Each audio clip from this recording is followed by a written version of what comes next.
You don't need me to tell you that people are pissed off lately. It feels like the life that my generation was promised has been taken away from us. Many of us can't afford to have kids, can't afford to buy a house, and will probably never be able to retire. It's a struggle just to afford basic life necessities, even working multiple jobs. It feels impossible to get ahead or even to catch up. Also, there's a loneliness epidemic, which drastically reduces our ability to cope with stress. And as if that weren't enough, we're racing toward a climate apocalypse, and it looks like we might be on the brink of World War III. When we're stressed, our tempers get short. When we're barely scraping by, competing for scraps, it feels like we're surrounded by enemies. All our energy gets focused at the very bottom of our hierarchy of needs. We become like feral animals, snarling at anyone who comes too close. We become less generous, not just with our resources, but with our kindness and affection. Our survival instinct kicks in, which makes us more tribalistic, more inclined to surround ourselves with familiar, like-minded people. It's no surprise, then, that political divisions in the United States are deeper than they've been since the Civil War. Anger needs a target. That's what sets it apart from other similar emotions like frustration, annoyance, or irritation. Anger is directed at someone perceived to be at fault for an undesirable circumstance. When everything seems to be going wrong, the easiest people to blame are those in the most powerful positions and the voters who put them there. I have my political bias, just like everyone else, but the point of this video is not to assign blame or to take a position about which side is more deserving of our anger. The question I'm interested in is whether that anger is useful. And by useful, I mean, does it do anything to further your self-interest? Does it actually help improve the situation that you're mad about?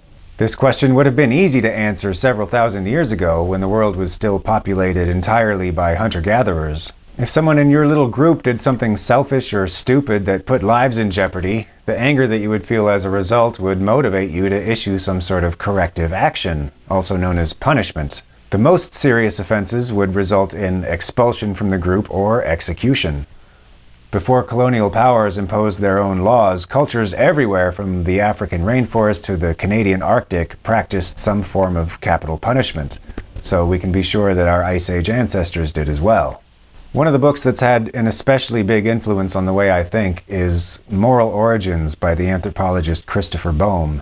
In it, he argues that capital punishment was a frequent enough occurrence to have been a significant selective force in our species' evolution, and that this explains why we evolved to have what we call a conscience. We internalize the rules of the culture that we're born into, causing us to experience shame when we've broken the rules and moral outrage when we see someone else breaking the rules.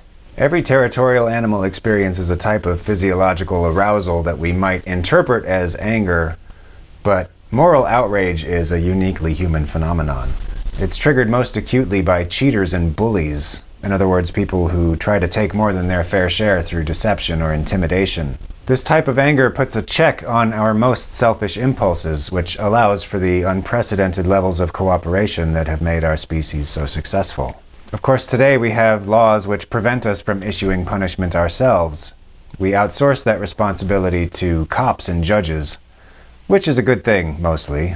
Such large-scale societies as we see in the modern world wouldn't be possible if each of us were able to take the law into our own hands.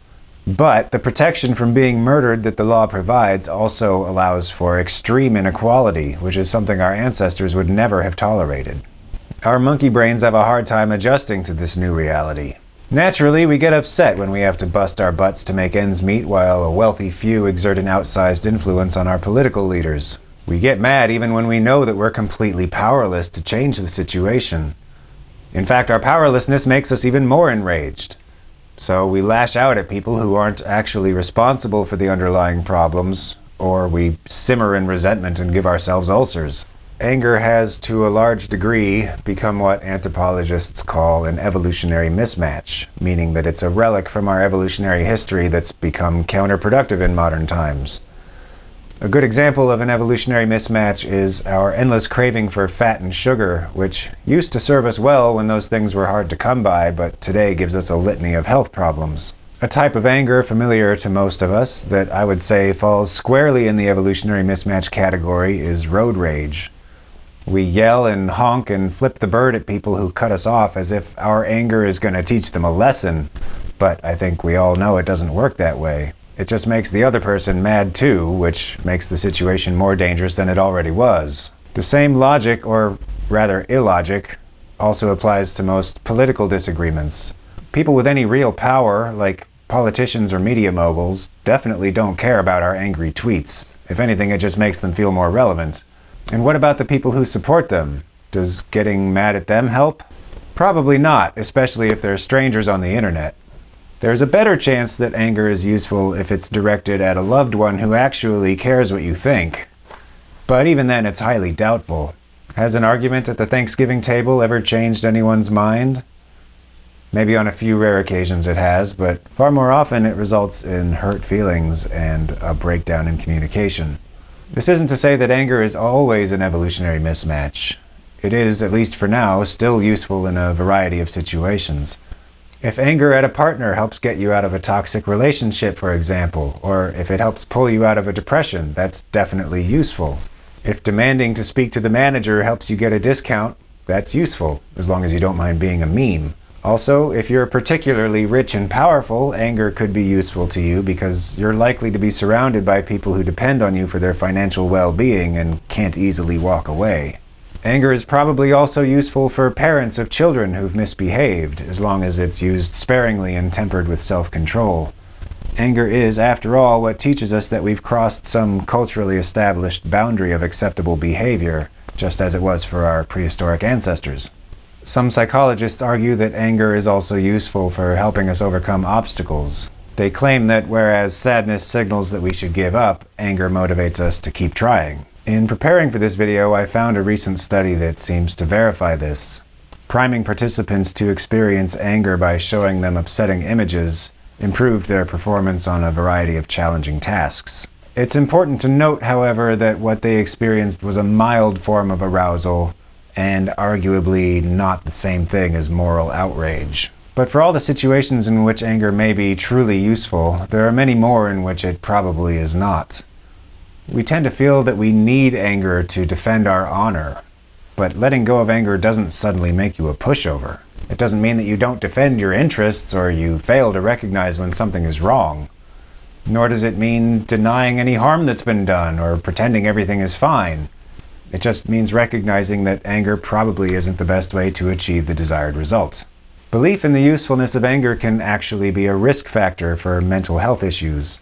A study involving recently deployed U.S. soldiers found that for those who reported a belief in the usefulness of anger, it was actually more likely to be debilitating. They experienced higher rates of chronic anger, mental health problems, and challenges adapting to civilian life.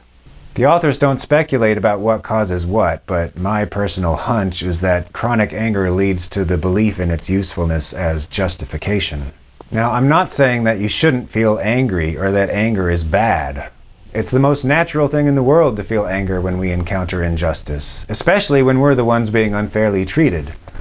But ideally, that feeling gets channeled into something else before taking action.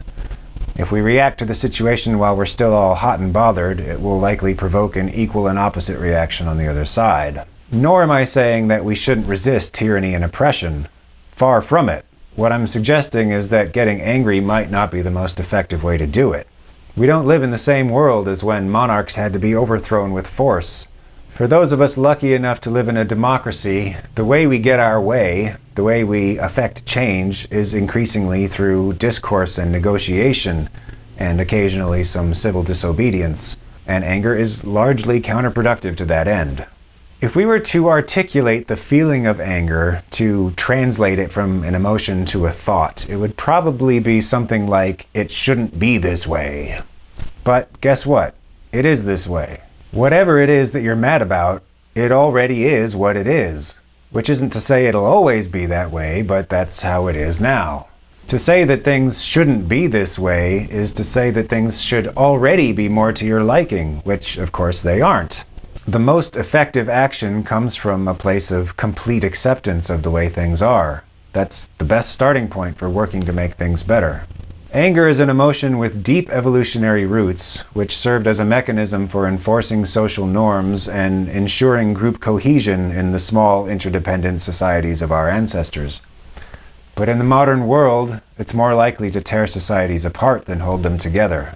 Instead of addressing the root causes of our frustration, it keeps us stuck in cycles of resentment and escalation. The most effective change comes not from acting in anger, but from approaching problems with clarity and acceptance of the present reality. This doesn't mean ignoring injustice or failing to advocate for a better world. It means channeling the energy of anger into something more constructive. Or maybe I'm being overly idealistic. What do you think? Is it possible to keep pushing for a better world without anger as a motivation? Or will we always need at least a little bit of anger to signal when something needs to be changed? Has anger ever served you well, or does it just tend to make a bad situation worse? If you're willing to share, I'd love to hear what you have to say.